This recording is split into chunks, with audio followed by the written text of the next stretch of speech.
My parents humiliated me at my sister's graduation. They joked that I was a mistake compared to my perfect sister, so I shocked them by this. At my sister's graduation, I felt absolutely ashamed of my own parents.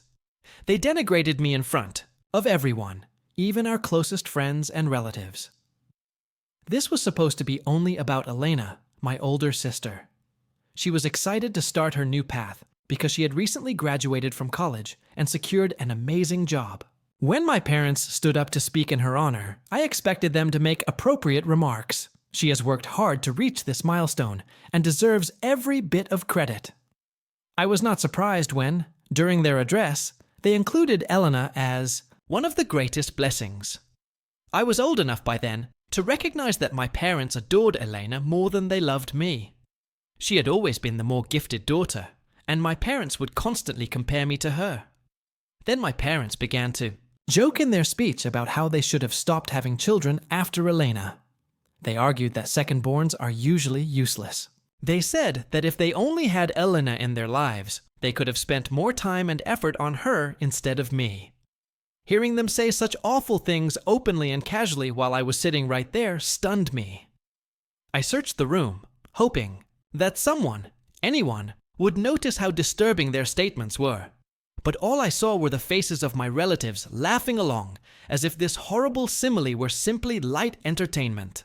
Though my parents had often made me feel inferior and useless, this was the first time they had done it openly, leaving no room for me to hide from the fact that, in their opinion, I simply lacked in comparison to their beautiful daughter Elena.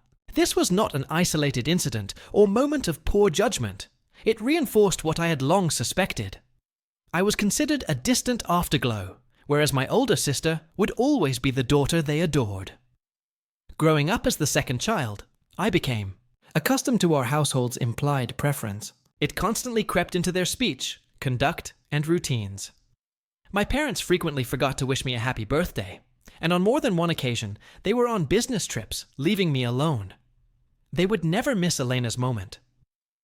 Every year without fail, both of my parents would be there, planning a spectacular event and ensuring Mom felt honored. Seeing how they showered her with love on her special day taught me early on to manage my expectations and accept that my birthday was not that important to them. As an opinionated youngster, my parents regularly informed me that I was disruptive or unpleasant just because of who I was. I was labeled problematic because I did not fit the quiet, restrained mold they appeared to like, and I was punished for something as simple as being too chatty or honest in expressing my interests.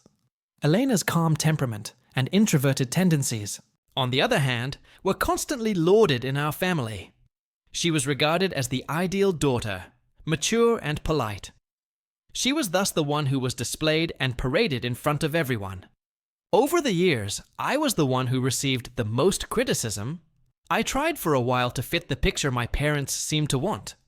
I put in the effort, believing that if I acted better, accomplished more, or followed their plan, they would eventually see me differently. But as I grew older, it became clear that I couldn't simply shape myself into Elena's clone. We were two separate people. I tried so hard, but I couldn't be her. I eventually gave up and attempted to adjust to their constant adulation of her. The way they would brag about her accomplishments to anybody who would listen while dismissing. Everything I had ever done still hurt terribly. All of those occurrences, as devastating as they were, had at least remained within our household. I was amazed at how casually they exposed everything at the graduation ceremony. All of those incidents, as traumatic as they were, had at least remained within the family. I was astonished by how casually my parents disgraced me during their speech at Elena's graduation. My parents had never embarrassed me in front of others, so they had never shown the rest of the extended family how little respect they had for me. What hurt me even more was that no one in my entire family showed displeasure or told my parents how inappropriate this was. Nobody even glanced sympathetically at me after my parents cracked those jokes at my expense. My parents continued to laud Elena, and their tones conveyed a sense of pride that I had never seen directed at me. Then they brazenly announced that they had bought her a graduation present, a brand new automobile, which she had always wanted. With everyone's attention on Elena, who hugged my parents with love and gratitude, The room erupted in applause, laughter, and clapping. The three of them were truly content. I felt like an outsider in my own family. The funny thing is that I've never been envious of Elena. We'd always gotten along well enough, and I believe she deserved whatever good fortune came along. But that speech broke me. The truth is that after that awful speech, I addressed my parents. For years, I had silently endured their favoritism, scorn, and unpleasant words. I took it all in and convinced myself that if I just tried to be strong and calm instead of irritated, things would get better. But that evening, after the speech and their joke in front of everyone, I had reached a breaking point. I was tired of taking everything in and pretending that their comments didn't sting anymore. I thus resolved that I could no longer remain silent. I mustered the courage to speak up, hoping that my parents would see how deeply their act had hurt me. I wanted them to at least show that they cared enough to listen to me. I wanted them to recognize the misery they had caused over the years and accept the embarrassment I felt at the moment. If I told them how I felt, I figured they'd regret what they said, or at least feel awful about making me appear so little. When I eventually confronted them, I received a cold, scornful response. They paid little attention to my words. Rather than offering sorrow or an apology, they told me I was exaggerating, as if years of being ignored and denigrated could be so easily dismissed. They acted as if I had no right to be furious with them, or as if my feelings did not matter. My father went so far as to remark that he had nothing to be proud of when it came to me, and that I should not hold it against them if they were disappointed with who I was. I recall how casually he stated it, as if my presence did not matter to him. My mother, on the other hand, told me to stop overreacting and pointed out that I was being overly needy by being upset over something so insignificant. It felt as if my parents were saying I hadn't earned the basic respect of being their child because I hadn't done enough, that I was somehow less deserving of their pride or care than Elena simply because I wasn't her. The matter even resurfaced. To Elena, who defended my parents and obviously demanded that I be less harsh with them, she said something that truly hit home, and I'll never forget. I shouldn't have been so outraged by their graduation speech because it was merely a harmless jest. Elena assured me that if I had studied and worked hard like she did, I could make them proud as well. Among all the words, those struck the most deeply. It was dreadful to learn I hadn't worked hard enough to earn their respect. She made it sound so simple, as if all the years of effort I had put in were invisible to her, as if my difficulties and attempts to get a job had no bearing. As the older sister, I expected her to protect me in some way, but she didn't. That seemed like betrayal coming from her. Looking back, that conversation turned things around. I realized then that I had left my family behind, done trying to win their approval, done clarifying for them, and done hoping for something that would never come. Love or affirmation. I put all of my work into making something for myself. Starting. That day, I immersed myself in my studies, focusing on the things I could influence and create my destiny. 2 years later, all of my hard work paid off when I was accepted on a full scholarship to my dream institution. This was a personal accomplishment for me. This was entirely my own accomplishment, the result of my dedication, determination, and refusal to let my family's neglect define me. After achieving that goal, it appeared for the first time that I had done something quite personal. When I gave my parents the news, they were almost as astonished as if they had never expected me to attend college in the first place, never alone on a scholarship. Elena scrutinized my admission letter twice, as if she didn't believe I was capable of doing things on my own. Clearly, they had all underestimated me, and watching their surprise made me slightly thrilled. I simply shook my head at her remark, but my mother then turned my mood sour by saying that it was a good thing I had received a full scholarship because they hadn't set aside any college funds for me anyway. My parents had no issue paying Elena's tuition, despite their lack of foresight and saving for me. When it was time to move out, I simply packed my belongings and left the house for my college apartment. That day, I made a determined decision to cut off all contact with Elena and my parents. I felt no need to explain my intentions. They had consistently demonstrated, after all, that my feelings, opinions, and values had little influence on them. Why should I exhaust myself trying to explain something they had shown unable to acknowledge, since they hadn't even provided an apology that might restore the years of neglect and agony they had caused me? I recognized that arguing with them was pointless. My family contacted me frequently over the next few weeks and months, sending emails and messages in the vague hope that they had reconsidered their actions and had reached out to make amends. I initially felt compelled to open them. However, each message served as a sour reminder of who they were. Their communications were filled with attempts to mislead me into believing I was the one acting erratically instead of accepting responsibility for the years of mental pain they had caused. They believed I had overreacted, dismissing my decision to end relationships as immature and impulsive. Their statements consistently returned to the underlying truth. I was the one dissolving the family. So, I was wrong to cut them off. I never bothered to respond to any of them. So far, my college experience has been quite positive. I've been able to devote my full attention to my studies, hobbies, and, most importantly, connections with people who love and see me for who I am. Working part-time at a neighboring diner has helped me save for the future. Meeting new people in the diner and talking about their lives is interesting. I've cut off contact with my family and immersed myself in my studies, social life, and everything my new surroundings have to offer. By filling my days with important events, I haven't missed them or wondered about how they are doing. Once yesterday, I received an unexpected email from my parents. I found it shocking. They stopped writing to me long ago because I had never answered any of their previous communications. My parents encouraged me in this email to contact them soon because they had some bad news to tell me. Still, I felt my chest tighten. Despite everything, years of hurt and rejection could not erase the constant feeling that something terrible had occurred.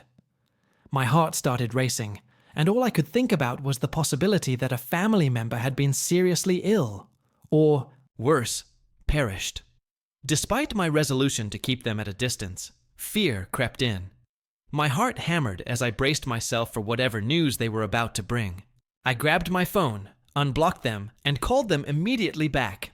Elena, who was going through a difficult personal situation, was troubled by the news my parents wanted to share with me. They stated that she had been dealing with drug addiction, which had severely impacted her life. They said that her addiction had gotten so bad that she had lost her job, spent her savings, and was now left with no resources or options. I had no idea Elena was going through anything like this, so the news completely surprised me. She has always been my dependable, high-achieving sibling. However, that same sister became addicted to drugs. I found it tough to believe. Elena's addiction was so unbelievable in my parents' eyes that it shattered their perception of her. Their incredulity, desperation, and most importantly, their tremendous concern about how this would affect their reputation if others found out shocked me. They hoped I'd have some answers for them as they described everything. Elena had always appeared to be grounded and responsible, so it was startling that she of all people had fallen victim to something as dangerous as heroin addiction. My father then asked me in a mistrustful tone, "You didn't introduce her to drugs back then, did you?" The implication surprised me. Not only was the idea completely absurd, but it was also very disgusting to think they may assume I had anything to do with Elena's troubles, much less anything as serious as introducing her to drugs. How could I bring drugs to my older sister? I mean, I never do drugs myself. Furthermore, I hadn't spoken with Elena or the rest of my family in years due to their mistreatment of me. Having been removed from their life, I had focused on carving my own path away from their toxicity. In the face of their immaculate image of Elena breaking, they were quick to point fingers at someone else, and I was clearly the easiest target. I advised them to speak with Elena before making any assumptions, and I told them that they were unwise to even suspect me. Throughout our conversation, I noticed that my parents were more concerned with the shame that would befall the family if Elena's admissions were public, rather than expressing concern for her. My mother appeared fascinated with her immaculate daughter's clandestine actions. She kept talking about how unexpected it was to discover this aspect of herself and how others would respond if they ever found out. Elena and Dad were overwhelmed and unprepared to deal with the situation, so my mother begged me to return home so I could assist them in caring for Elena. My mother implored me. I mean, what do we even do? I feel so ashamed of her. So maybe you can talk to her for us. As if this were a legitimate demand to make after years of not communicating.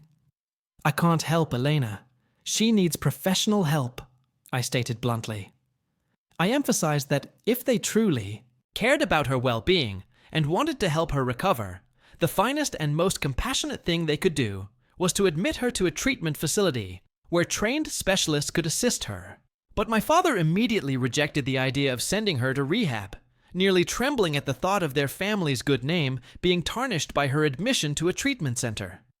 He was obsessed with the possibility of their reputation being harmed by sending her to such a location. He claimed it would only serve to damage their reputation. The thought of people knowing that their only accomplished daughter had a sickness as serious as heroin addiction horrified him. My father chided me for even considering this option, as if openly admitting her addiction was more shameful, and as if constant surveillance would magically fix the problem. Dad insisted that I return home, and that the three of us work together to care for Elena, putting her under constant observation to prevent a relapse. He kept saying how much they wanted Elena to feel better and get back to her normal life as soon as possible. Their perspective was that everything would return to normal as long as no one else knew. They wanted me to take part in a charade, pretending everything was okay while keeping her issues hidden from everyone else. I grew outraged and incredulous as I listened. Why were my parents so concerned with what others thought about them and their reputation? Here was an opportunity for my parents to truly stand up, to demonstrate that they could prioritize their daughter's needs over appearances and transform her life. My sister was plainly suffering from something serious, yet they still struggled to do the right thing. These people had not altered all that much, obviously. On top of that, they were now attempting to entice me back in, urging me to maintain this family front by assisting them in caring for the sister they frequently likened me to. I claimed I needed some time to think about things. I can't just walk away. After all, I have classes and a job to consider. My parents insisted that I take at least 2 or 3 weeks off to help them, because they really needed me right now. About everything, I'm torn. Part of me wants to see what I can do for Elena to make sure she's okay. Another side of me is selfish, allowing my parents to manage their golden child fully on their own. I'm not sure I can be of much help because they are more concerned with saving face than with addressing the root of the problem. Even today, I wonder if I should refuse to return home and care for my drug-addicted sister. Update 1. This story didn't appear like it was going to explode. It is taking some time to look through the hundreds of comments I have received. I wanted to clear up a few things. I don't hate Elena. Actually, I want to help her and genuinely care about her.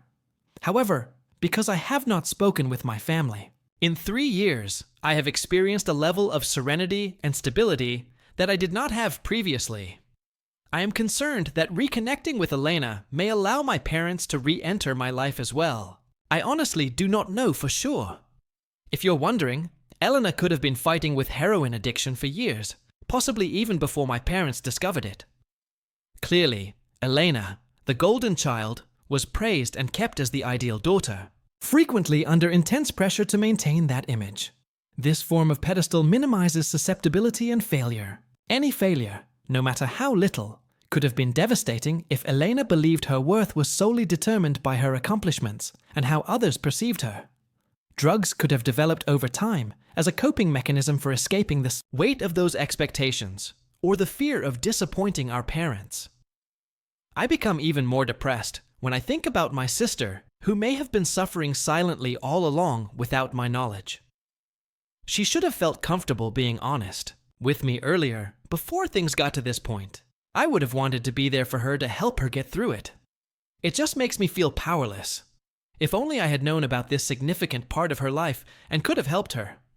My parents expected the best of me and my sister from an early age because they are both high achievers. Personally, I need some time to analyze everything. I will notify you if anything further develops. Update 2. After considerable internal thought and encouragement from some of the comments I read, I decided to contact Elena. She is my sister, despite everything. As a result, I believed it was critical to hear from her directly, rather than basing my decisions on my parents' interpretations of events. First, I texted her a short note, asking if she wanted to chat. She responded some hours later, but only agreed to a phone call. When I finally spoke with her, the voice on the other end of the telephone seemed like a shadow of the sister I knew. Elena's tone was obviously weighted, softer, and more careful. She slowly revealed what she was going through. Elena stated that she had fought with addiction for several years. It began shortly after college, when she began working for her law firm. She struggled to maintain that status at work by continually working harder than others to impress her supervisor in the hopes of receiving more credit or a promotion. She began to feel burned out. After being the perfect, highly talented daughter. For so long, Elena felt she couldn't stop, slow down, or get treatment because she had to live up to the expectations everyone had for her. When stress got unbearable, a friend recommended using recreational drugs to unwind. Before she knew it, what began as intermittent use had become reliance. Elena also stated that she felt imprisoned for the longest time. She couldn't tell her parents she was struggling since she knew how they would react. She felt alone due to their obsessive attention to appearances and denial of anything that contradicted their narrative. She maintained the facade, acting as if everything was fine, even as she began to lose control. She couldn't hide the fact any longer, so she spiraled, lost her job, and depleted her savings. She wondered whether I was criticizing her as harshly as she was analyzing herself, and she expressed her embarrassment for even discussing this with me. It hurt my heart to hear her story. I'd never realized that the platform our parents had set her on was a prison rather than a privilege. She had been bearing the suffocating weight of being their golden child, whereas I had been dealing with the pain of being overlooked. Our parents' focus on control and favoritism had harmed each of us in different ways. There was no way I would have judged her as a result. I expressed my regret that she had not communicated her feelings with me. My only regret is that I was not with her. Thank you for watching. If you haven't subscribed yet, please do so and hit the notification bell to stay updated with more shocking real-life stories happening around you.